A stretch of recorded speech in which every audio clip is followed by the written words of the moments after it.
म्हणजे तुम्ही आता जशी अवस्था म्हटली ती आमची पहिल्यांदा जेव्हा विमानात बसतो तशी होतात. म्हणजे घट्ट हात पकडायचे त्या खुर्चीला, देवाचं नाव घ्यायचं, छातीत धडधड, पोटात खड्डा, हे सगळं तुम्हाला त्या दिवशी म्हणजे सिडनीला अनुभवायला मिळालं.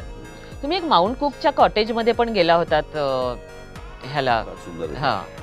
तिथे तुम्ही म्हणालात की तिथे तुम्हाला तो मॅप असा दिसला होता कंप्लीट कॅप्टन कुक. ऑस्ट्रेलियाला कसं आलं? ते कॅप्टन कुकचं काहीतरी ते घर तिथे गेलो हो.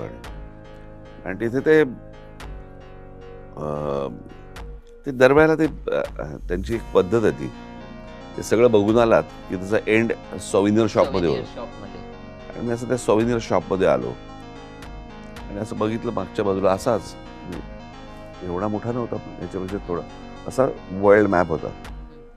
आणि इतक्यात एक लहान चिल्ल्या पिल्ले पोरींची छान अशी छोटे छोटे पोरी होत्या, त्याची ट्रीप आली होती.